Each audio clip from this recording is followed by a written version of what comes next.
Hello, it's me, Bob Cooper, yet again. Not that you need to know that really. I've got to the point now of my Vario work that I can put it back on its wheels.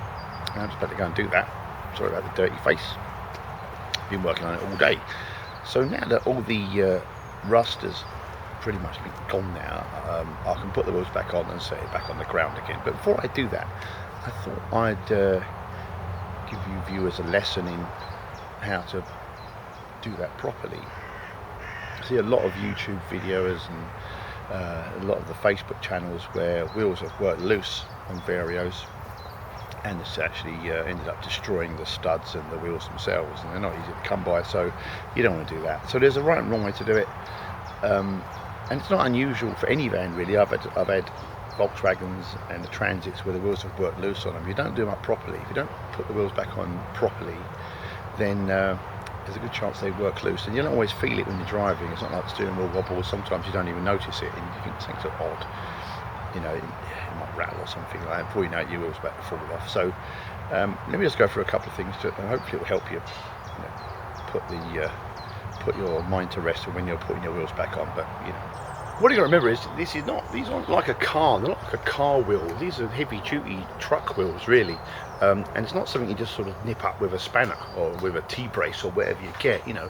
Generally speaking, on cars you can just do them up and get away with it, but these are different. Right, number one then, keep your surfaces nice and clean. Let's get a bit of light on this one here. This is my hub. You can see I've been working around it, and it's there's dust and all sorts of crud has got into the threads there.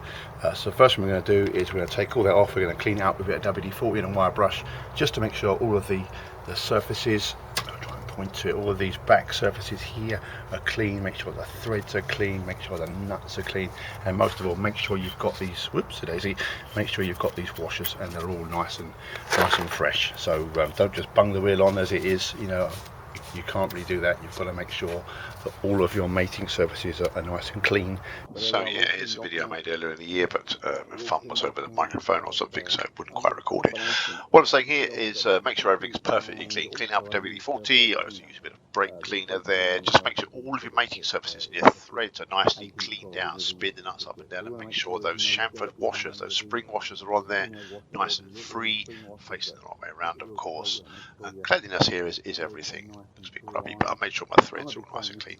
I don't use anti-seize. I don't use copper slip on any of this. Yeah, I know they can get jammed on there, but just too many horror stories about these wheels coming loose. They're quite small wheel nuts on these as well. I really don't like the size of them. So just make sure everything's nice and free. As you can see, my discs need replacing at the back there. They embarrassingly, they need changing. They do work, and when they polish up, once I've driven the van for a bit, but I will be changing those in another video this year, just to go through that particular job. And that goes for the wheels too. I've cleaned my wheels up. I've put a coat of Hammerite on them, gave them a good wire brushing. All of these surfaces are nice and fresh and clean. I ground them all off, got all the loose rust off, put a very thin coat of paint on there. And what I'll do is I'll just, sorry my terrible camera work, as usual, I'll just clean up these little holes, the chamfers in these holes with a bit of white spirit to make sure they're clean and not full of paint.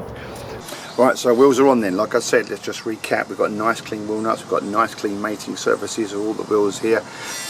We've made sure there's no dirt in between, no grit. We've done each wheel up nice and equally, also checked our tyre pressures and put our little extenders on the valves there. Makes things a little bit easier. Next we're going to do is we're going to use a torque wrench, so we must, this is vital, use a torque wrench, not just a big bar, use a torque wrench to torque these wheel nuts up to the correct specification. Whereabouts is that?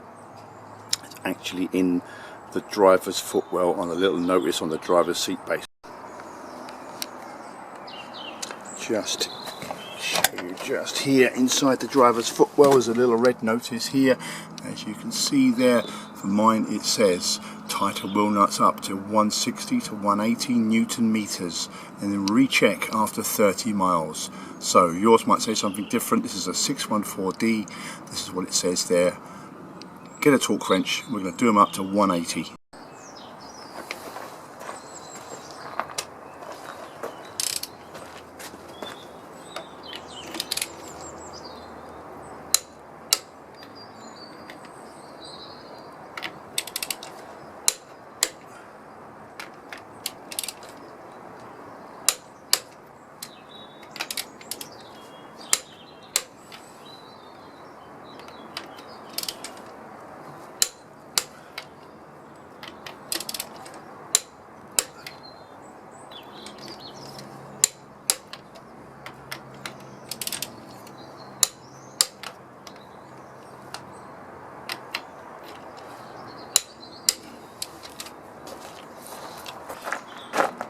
So there we are then, 180 Newton meters of torque on each wheel nut. It's really, really important that you retest those after 30 miles or so. They've got a bad habit of working loose.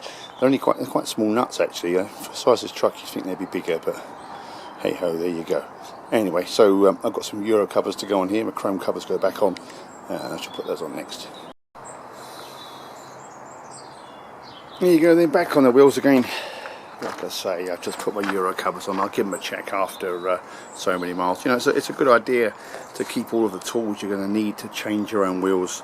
Keep them in the cab with you if you're going to do that. I mean, I'm not saying you have to change your own wheels if you don't want to, you don't feel confident enough. But if you're going to, then make sure you've got every tool you could possibly need, every tool necessary to be able to do that and safely do it again, including the torque wrench, and that will go behind the driver's seat. Okay, so as you can see, I've got some body work to do. So thanks for watching this one. Catch me on the next one. Thanks a lot, mate.